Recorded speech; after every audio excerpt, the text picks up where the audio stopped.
North of the Amazon lies another jungle, still unknown and unspoilt. The rainforests of Guyana. A team of explorers, scientists, and filmmakers is in the heart of this threatened jungle. Their aim, to survey the animals in this great wilderness. In Guyana, this is pristine. It's untouched, unchanged. Whoa. Our job is to prove that these forests are worth more alive than they could be razed to the ground. The expedition is moving its second phase, and the team must push harder to discover more of the extraordinary creatures hidden within this rainforest. There are probably hundreds, if not thousands, of species here that haven't been seen by anybody, and we will find them first. But it's proving tough. For 48 hours, Steve Backshall has been battered by one of the world's most powerful waterfalls, and the worst the elements can throw at him. This storm is getting closer and closer. It's right overhead, and I'm just a bit scared. Actually, I'm going to get struck. I'm pretty much the only feature in the landscape at the moment. If there's a lightning strike down here, then I'm going to get hit.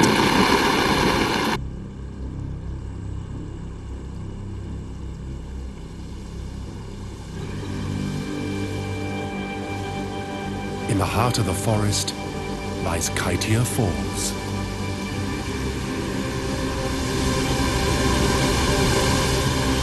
It's 5 times higher than Niagara, and sheltering at its base is expedition naturalist and climber Steve Backshall. Well, that was about the most miserable night of my life. I was doing fine until the storm hit, and then all of a sudden I was woken up by this enormous weight on my head, and it was just all the water gathering in my shelter. And from then on in, it was just a struggle to keep the thing up. 2 nights without sleep, and I am absolutely ruined. It's been worth it. He's the first naturalist ever to explore this unique habitat that's constantly drenched in spray. Look at this! He's discovered a bizarre world, crawling with frogs, where freshwater crabs scuttle through a valley full of orchids. This is one of the most dramatic places that I've ever been. And just to be completely enveloped in this mist, it just feels like you're part of the waterfall. It's one of the most exciting, fantastic places I've ever been in my life. But it's no place for humans. For 2 nights, Steve's had no sleep and little food. To get out, he must haul himself up 240 meters of rope. I'm standing on a rope which is about as wide as my little finger, which is why I'm moving up here at a snail's pace. God, this is a long way. The rest of the team are in the jungle base camp, and there are monkeys close by. Gordon, we've got brown capuchins above the ladies' loo. Gordon Buchanan is an expert on South America's rainforest animals. You asleep? Yeah, I was having a nap. I was up at 3 this morning. Right, what do I need? Clothes. What are you dreaming about? I was dreaming about monkeys, funnily enough. Premonition. Right. His job is to record these animals on camera. So far, he's been tracking creatures through dense forest. But now wildlife is coming right into camp. One's right there sitting. I hope that's rain that's falling down, and not you. 2 of the scientists, George and Raquel, spotted the monkeys near their jungle laboratory. Still here. There. There's one above there. They're brown capuchins.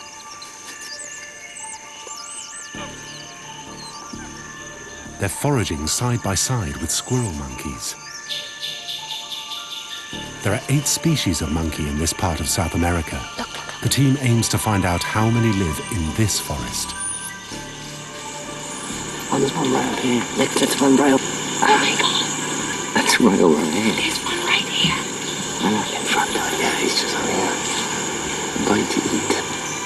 Primates are normally nervous when humans are around, but this forest is unusual.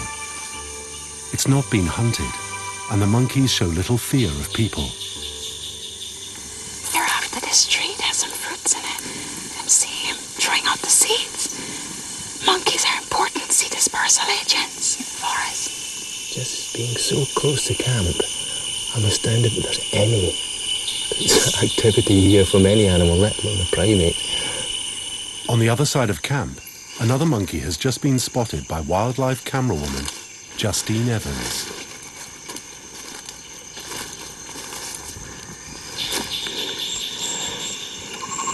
Yeah, I can see some movement. Yeah. Oh, yeah. Oh, yes. Fantastic. Some spider monkeys here. This one doesn't seem particularly happy about us being here. It's making lots of little noises and he's a little bit upset. Just threw a branch down at us. Amazing arms. Very gibbon-like. This is really an amazing place. I didn't expect to wander out of camp and see so much. Especially from down in the understory. You normally just don't see anything. It's so hard. Yeah, it's really great. Good sign.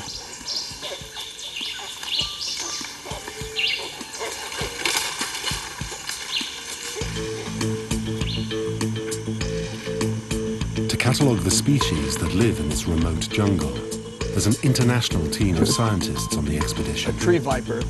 They are working out of a purpose-built jungle lab in the heart of the camp. Studying the plants is Guyanese biologist Dr. Raquel Thomas. In this forest, we have over 6,000 species of flowering plants. Every time I come in here, there's something new to see and new to learn, and that's what is important. In charge of the river survey is fish expert Dr. Phil Willink. These are places that we need to come to now and work in before they change, before people move in and the ecosystems are impacted. The expedition's results will be shared with the Guyanese government.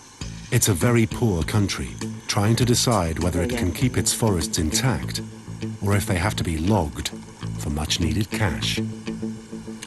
Huh. Which one is that? That's a wall spider. Ooh, it's a big one. Huh? There's probably species here That aren't described. that haven't been described yet. Working with the team is Dr. Russ Mittermeier. Yeah. Exactly. He's the president Yeah. of Conservation International, He has a fang. which is campaigning to keep these forests. In Guyana, you still have virtually all of the forest intact. And it has the greatest remaining rainforest wilderness area on Earth. And if we have rainforest wilderness 50 or 100 years from now, it's going to be in this region. So it's a fabulous area. It's unlike any place else on Earth. And it really is the hope of rainforest wilderness for this planet.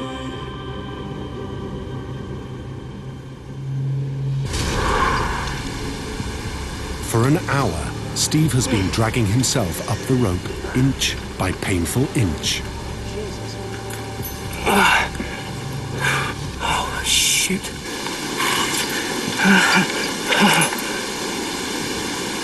Steve has climbed some of the world's highest mountains and run extreme marathons, but this climb has all but defeated him.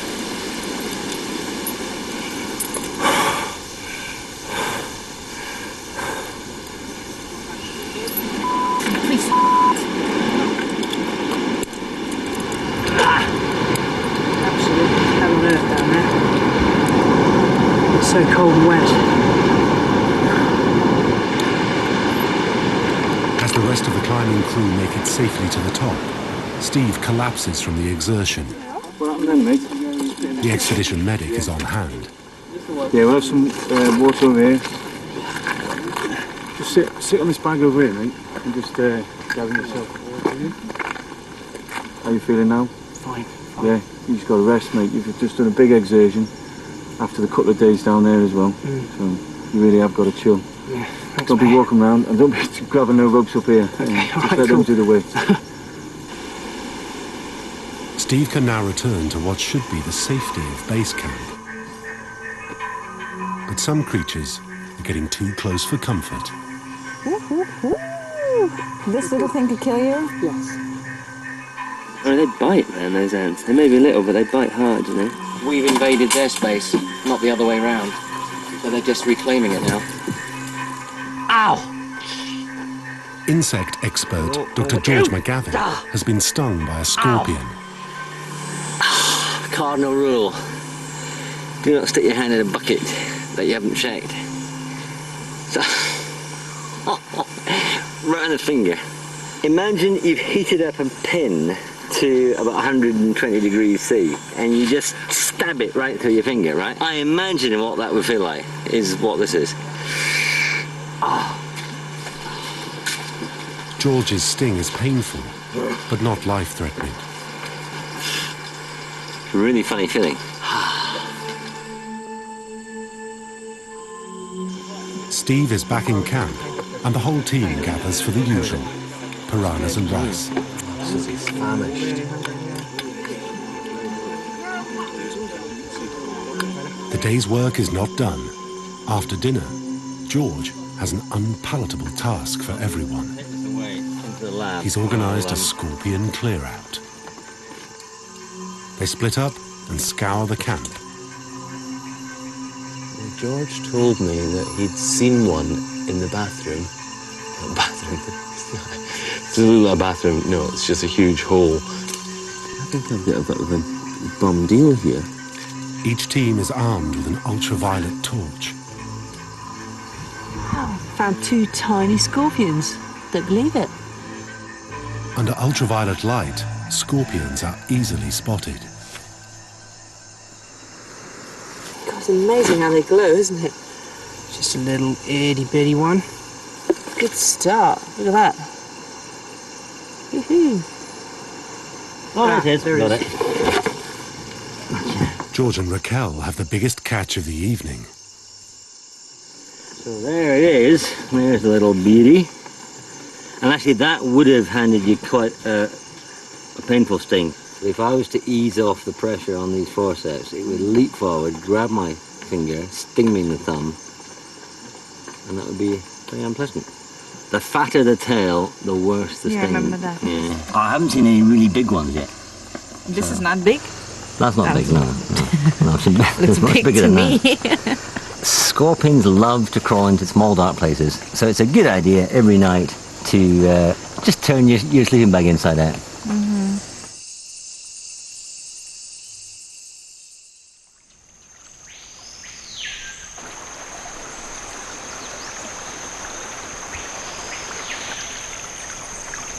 The heart and soul of the base camp is the beach. It's where the fish are gutted, the boats are stored, and where everyone comes to wash and cool off. It's a welcome respite from the stifling jungle heat. All the sweat, the dirt, the grime, the one good thing is that we have the beautiful river out there to bathe in because it's fresh water. Fresh, absolutely beautiful. Justine was coming down for her morning wash, but something has changed her mind. Oh dear. It's a big caiman on the beach. Exactly where I wash. This is actually the first proper one I've seen. The black caiman. It's the largest predator in South America, and like so many animals around camp, it's growing bolder by the day. He's one that could quite happily cause damage to fully grown adults. And you can see the guys down here cleaning fish. That croc is 11, 12 feet long. And this is exactly the way that caimans start becoming a problem in villages around here, is that people are cleaning their fish, the caiman gets bolder and bolder and bolder, and then eventually it takes some of the dogs, and then it kind of moves up to taking someone's child. Whoa! Caiman are just one of hundreds of intriguing creatures that thrive in these waters. Alright, well, Steve joins Dr. Phil Willink on his survey of fish. We better get something good out of this, man! It's the freshwater anchovy. Wow, I can't believe I'm risking my life for anchovies! They'll be the first scientists to search beneath the surface in this region. We know very few people have been up here. Who knows what's living in these areas? There's probably a lot of new species hiding in these rocks and these rapids. The combination of nobody ever being here before and a difficult habitat to collect in is... Back on the river, Steve and Phil's fish survey is off to a bad start. Their net is caught. Well, we've either got the biggest fish in the world, or it's attached to a log. I'm guessing the log. Is it coming up at all? No, not at all. Shall I have a swim? Go down and untangle it? What I don't want is for you to go down there and get tangled in it.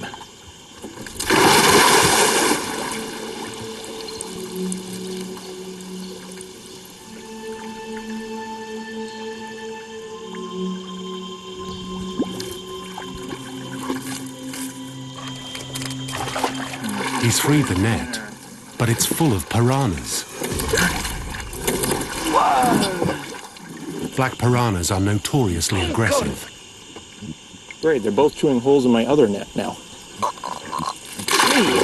Watch your knees. It's very close to taking a chunk out of your leg there. Ooh, look at that. God, look at that! Do you know what? You can actually see the scratches it's made in the metal with its teeth. That is insane! I can't believe I was swimming in here! Don't mess around with this one. What is making that noise? Is it a piranha? They're making it with their swim bladder somehow, yeah. As to whether it's an intentional form of communication, I don't know. Wow, that is a really good sized piranha, isn't it? Mm-hmm. Now, these are bigger than the red belly ones they have in all the horror movies.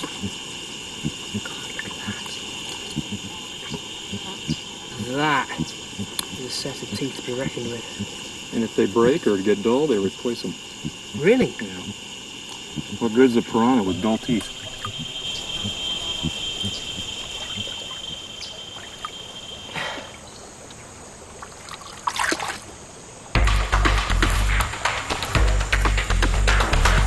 Yeah, keep going, Gordon.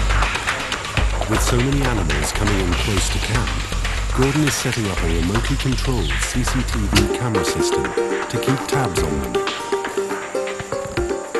This is something we can just power up, see if there's anything going on, and have somebody monitoring it. Back in the lab, local student DeFreitas Haynes has already started to pick up wildlife on the cameras. No way! I mean, somebody said there's a vulture here. I thought it was just on the tree. How long's he been here? Just 5 minutes ago. Really? Yeah. The reason that vultures have a bald head is because they feed on smelly, rotting carcasses, and if they had feathers in their head, it would just completely matted up with rotting flesh and blood and guts. So they've evolved to have a completely bald head, so it's more manageable. You know, vultures never wake up with a bad hair day or a bad feather day. This system is working like a treat.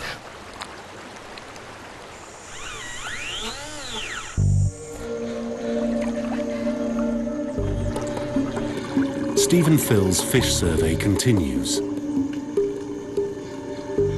They've already found huge piranhas. Now, with the help of local fishermen, they're hoping for a far more impressive catch.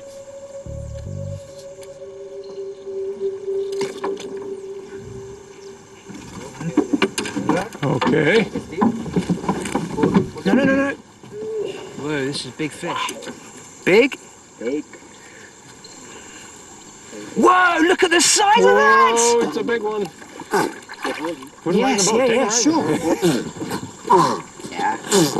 That is it. Oh, that's unbelievable! That is the banana catfish. Surveying fish is not easy. They must identify each species and return them to the water as quickly as possible. You can tell it's called the banana catfish because it's yellow on the belly, like a banana. And probably a good sort of 20 years old, would you say, Phil? Could be older. These fish can live a long time. Now, this fish is just covered in parasites. Oh, one popped out. One popped out. Don't lose it, don't lose it. Oh, yeah, we've got another one, Phil. Okay, keep him. Where is it? Just down there, look.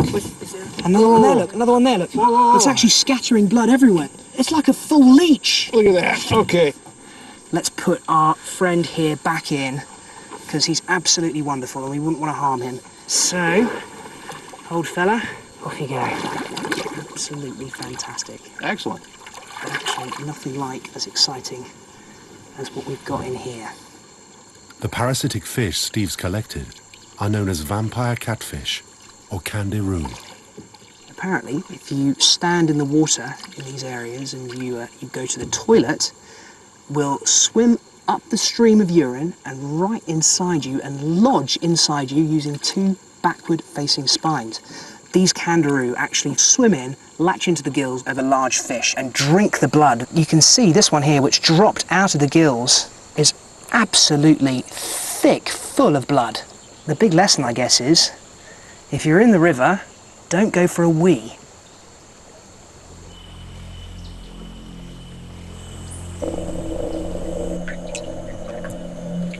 Steve's discovered what rules the depths by day. Now he wants to learn what hunts by night. Oh my God! Oh. These are called saber-toothed characins, or saber-toothed tetras. It's the nearest looking thing to an actual monster I've ever seen. It certainly deserves its saber-toothed name. That is incredible. These teeth are so long, they need special sockets in their skull to accommodate them. Otherwise, they would just pierce their brains. Oh, God, okay. This is a top predator. They're extremely fast. They swim around, and they come up below fish and just spear them, and just kill them instantly, just like that. They just spear them, the fish are immobilized, and then they eat them. I've got my fingers disturbingly close to those teeth, actually. I would imagine that those would just go straight through to the bone, wouldn't they, instantly? They'd go right through your hand. Oh, no doubt about it. They're very strong. He's got to go back. I just hope I can put him in without losing my hand. Yeah, careful. Now we're seeing the night shift, the big catfish, the saber-tooths. By day, the piranhas rule the rivers. You're never safe. Now, just got to move very slowly. Keep an eye out for spiders. In the dark of the forest, George and a team of local trackers are stalking the world's largest tarantula.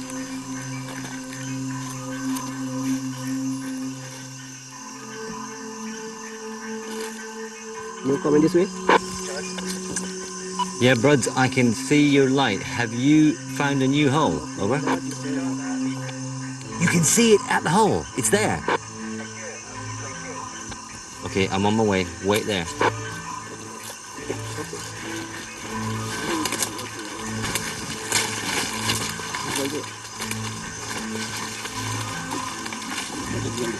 Oh, wow. There it is. Oh, my goodness.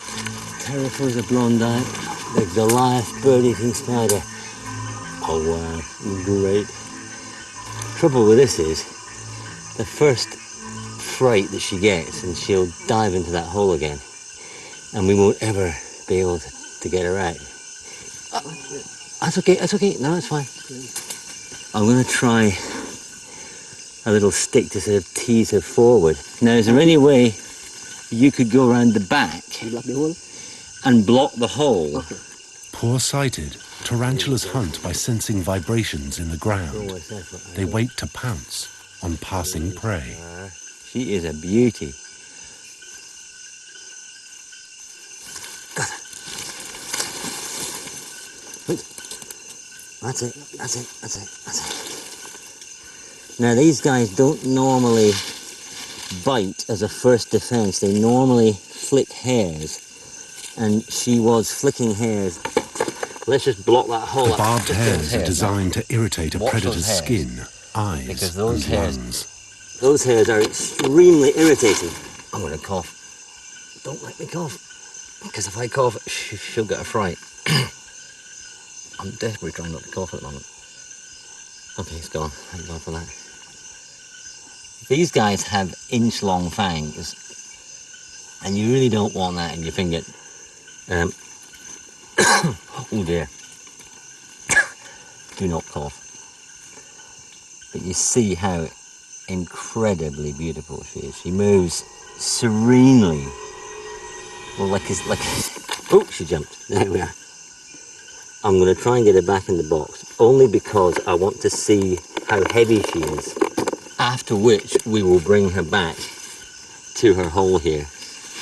I got to get back. It's flicked the hairs, and they were in the clouds, and it's gone on my face, gone up my arm, inside my arms. It's gone up this arm. I've actually inhaled some of them, so I'm coughing, which of course shows what an effective way of putting off enemies it is.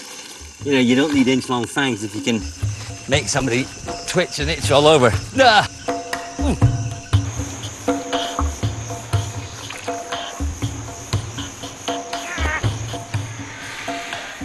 Early next morning, Steve and Phil are trawling the shallows by camp. These ones. We have around a dozen species right here. These are all related to tetras. This is called the Carasidium. Here's a cichlid. Oh, yes. Popular in the aquarium trade. Oh, I think we have something interesting here. This, I think, is a brand new species. No way! Undescribed. How do you know? Just by looking at it? Well, because I've worked on the Guyana shield before in different countries, and I've seen fish similar to this in the same genus, but this is looking very different. So we'll try to get some more, make some more comparisons, but I think we have a brand new species of science right here. No way! Really? And all that hard work finally paid dividends. Right here, right by camp, Great right stuff. with all the piranhas and everything else. But this is a very small area, what, about 10 feet wide. Yeah. Caught a dozen species. That just exemplifies how high the biodiversity is here. Yeah. Oh, no, we got another one. Two. Great stuff. I've got to get this into the aquarium. Yeah, thank you.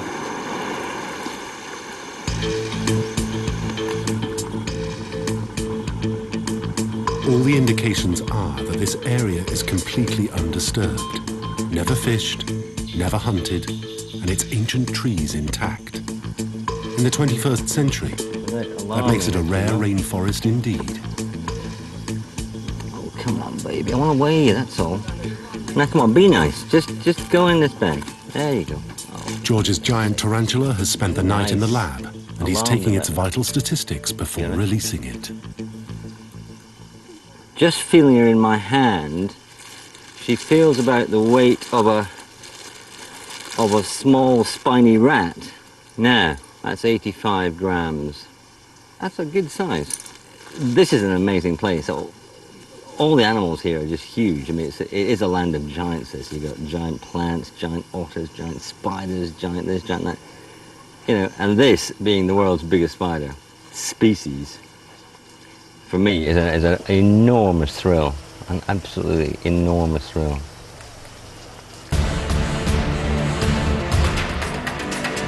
So far, most of the expedition has been focused on a small area of forest.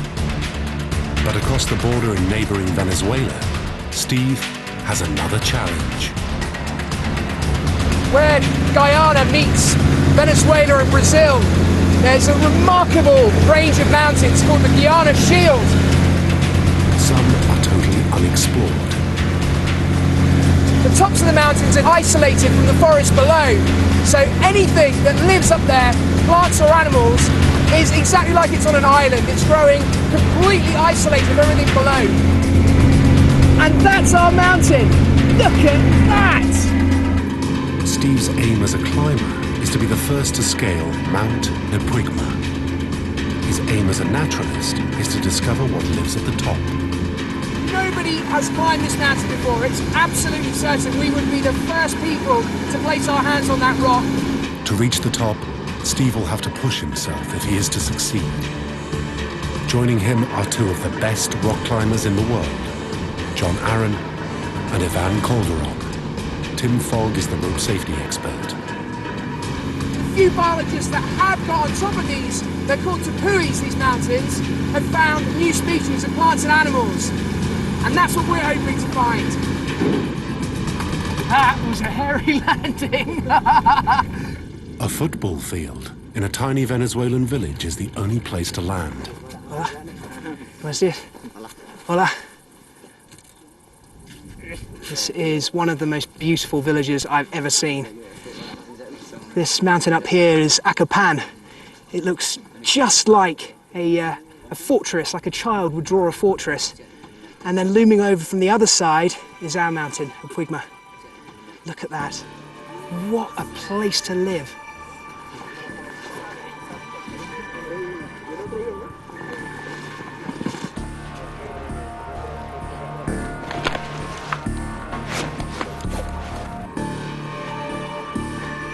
There's a 20-mile trek before they can even think about climbing.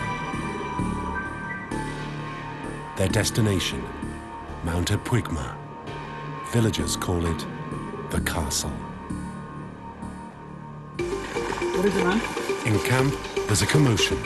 Yet another animal has been spotted. You see the thing moving there? In between the hole there? Yeah. It's helped itself to food from the kitchen before disappearing into the trees. Gordon has grabbed another of his cameras and is on the case. This is the scene of the crime. He wants to catch the raider red-handed. It has walked through the kitchen, so there's obviously something in there that it likes. It's quite appropriate that we're using this camera to catch a thief, because that's kind of what they were designed for, observing people stealing stuff. Yeah, I'd say it's pretty good. As the team gets closer to the mountain, the going gets harder. The approach to the rock face is steep and heavy going. Once there, it'll take 3 days to climb. Looks a whole lot different when you get up close, doesn't it?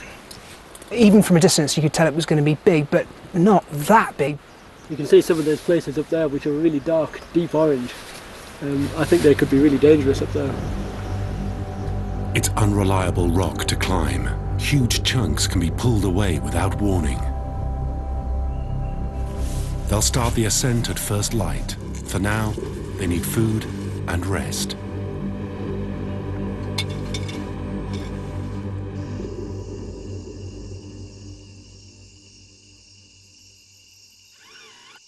In camp, the mystery thief is back. Oh, yeah, there it is, there it is. Look at that, weird. Opossums. They've been helping themselves to the kitchen supplies. We've got 2 opossums just here behind the kitchen. Goodness me, they're freaky animals, but... Oh, wow. Sweet, isn't it? They're marsupials. Like kangaroos, they carry their young in a pouch.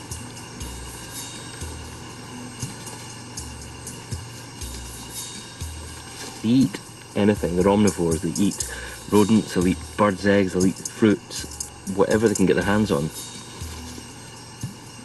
Just wonder if they've set up home meters from where we've set up home. Isn't it true that in the last week things have been coming closer to the camp? Without a doubt. Closer and closer, all the time? Yeah, almost every day there's something new showing up. Have a look on the ground, because I saw tons of spiders and ants and things. Just, oh, you can see a few wee ants there. It'd be great if we'd found one of the big spiders and put this outside the burrow really close. There is one. There's a hole just about 10 yards that way. Oh, there we go. Just 10 meters from where George and Gordon are sitting, a tarantula is stirring. Some folks call it the skeleton tarantula because it has these little white marks on its legs. Oh, wait, oh, what's that? Oh, yeah. That is a big cicada, a biggish cicada, that. Ooh, here it goes. It's going forward, it's going forward. Oh, it's got it, it's got it. What speed. Wow. You can see it just in You the don't tunnel. get faster than that. I haven't seen that before in the wild ever. What's actually happening here? All spiders can't eat solid food. They have to eat fluids. And so the fangs have been used to draw the prey towards her, and then she's just basically emptying enzymes over its saliva, and she's then up the soup of the bug. It's just a insect soup, which she then swallows. There it is. Oh, Look at that wow. fang. It's just tearing it apart. Like, it's cutting it. Almost like it, yeah. It's just scything through it. Yeah, so it just it was. Oh, I'm loving this. I'm loving this. This is it. This is what the world is composed of.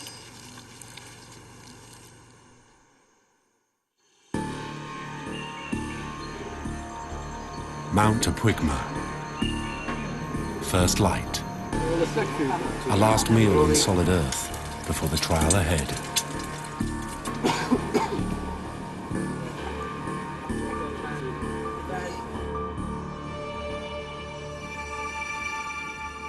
For 3 days they'll have to eat and sleep, strapped to this mammoth wall of rock.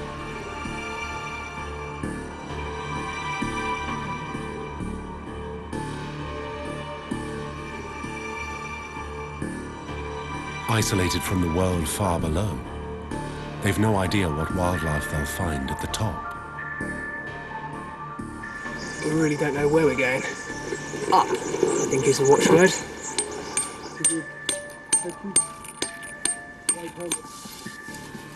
What do you think? What do you think about the first I think run? it's going to be very loose and it's going to be a very technical pitch. Okay, sure. Okay. Good luck, mate. Thank you. I'm going with orange. Steve will be third on the ropes, behind Tim and Ivan. Okay. Big block going down. Jesus! You right, Ivan? Cannot talk right now. I've been waiting a long time for this, but having seen Ivan struggle so hard over this first pitch, I can't pretend to be particularly, well, happy about the whole thing. Terrified's more the word. Okay, I'm climbing, Ivan. Okay. Good luck, Steve.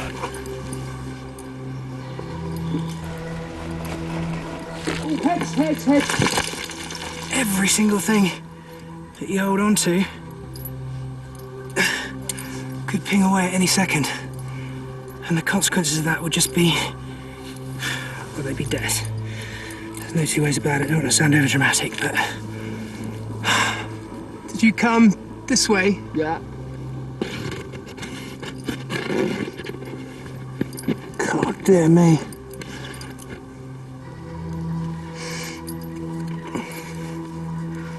Very glad I wasn't leading that move. Not only is the Yeah, rock that's sheer, but in parts overhanging, Yeah, good job. and the way ahead is difficult to make out. Wow. Yeah, be careful with that. Yeah, here we go. Oh. My God, Ivan.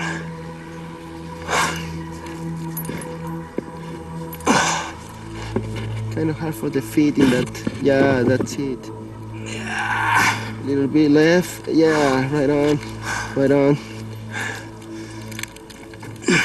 Yeah, well done. Very nice, man. Good job. Good job. That was... The tamarins are the final addition to the intensive survey around base camp. This phase of the expedition is now over. I've seen new fish. I've seen a jaguar. I've seen giant otters. I've seen bird-eating spiders. Every fourth or fifth insect I see may turn out to be a new species. The scientists' work is far from over. Everything they've collected needs to be catalogued, and if it's an animal new to science, it must be named.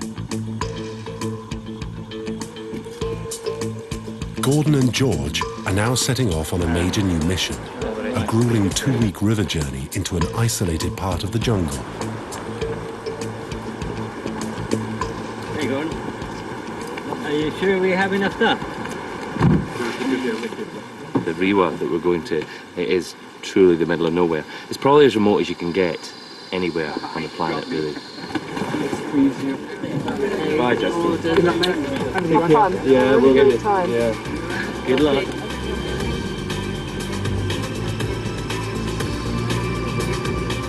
Their destination, the headwaters of the River Rewa, one of the most inaccessible regions of Guyana.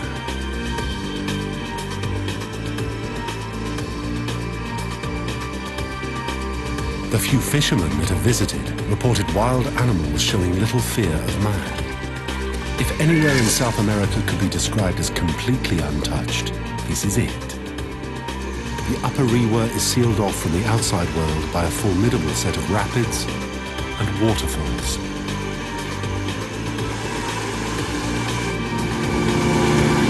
With 2 weeks' supplies packed on board, they're traveling light and living rough.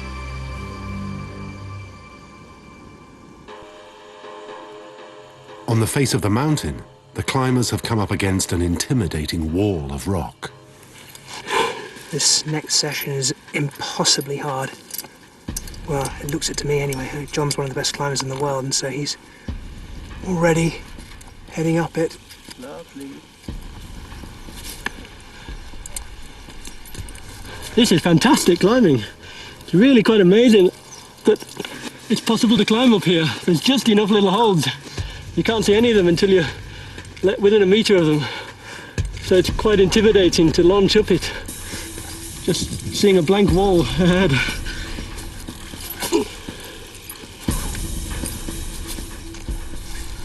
Listen, John, can you talk me through this next pitch, please?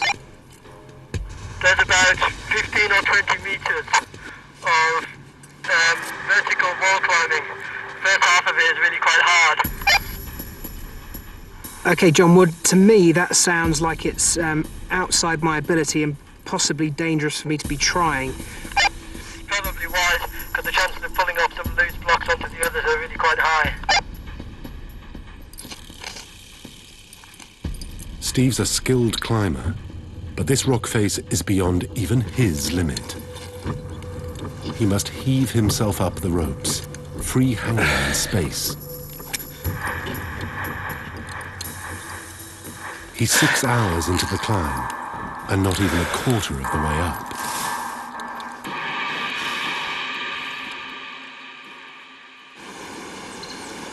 George and Gordon have reached the rapids that guard the headwaters of the River Rewa. The rapids are impassable. The only option is to drag the boats and carry all the kit overland. What we've got is logs laid down over the rock, so hopefully the boat will slide over these rollers and then up to that gap and then up beyond the falls. Ready? 1, 2, 3. 1, 2, 3. 1, 2, 3. It's the hottest part of the day. The temperature is 40 degrees, humidity 100%. 1, 2, 3.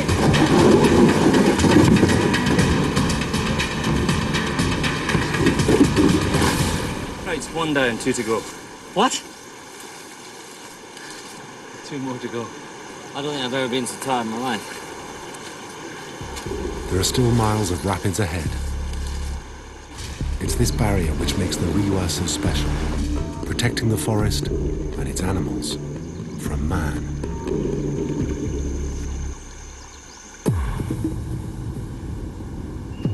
Clinging to a cliff face, Steve's running out of light, and the weather is on the turn. It's coming in at an absolute rate of knots. We've got black sky and a curtain of rain approaching us, and we've got to get our sleeping arrangement up very quickly, otherwise we're going to get drenched. They'll have to sleep on this vertical rock face, strapped to it in glorified camp beds. Above them, 200 meters of loose rock. Beneath them, 115 meters of nothing. We have 2 portal ledges. Each one is big enough for 2 people. But since there are 5 of us, Ivan has rigged himself a hammock. How are you bed? It's just perfect. I'm free hanging, but we have a lot of protection. So we sleep with the harness and attach it to the protection. This is difficult enough in the light, hanging here in this ridiculous spider's web. But trying to do it in the dark is nigh on impossible. Obviously all night long we have to stay sleeping in our harnesses, clipped into as many things as possible. Because if you roll out of bed here, you get more than a bump in the head.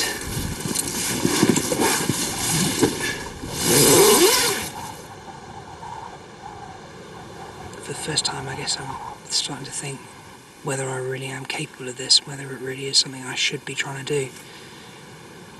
It's no wonder no one's ever climbed this mountain before. I mean, it's overhanging or vertical, nasty loose rock, vegetation.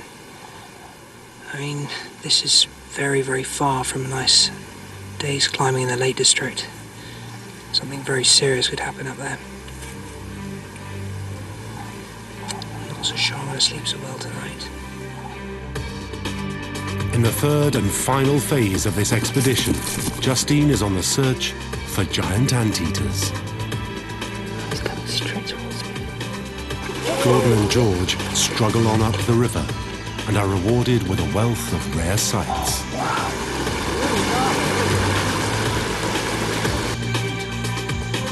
What a fantastic bird. And Steve battles exhaustion as he nears the top of the mountain.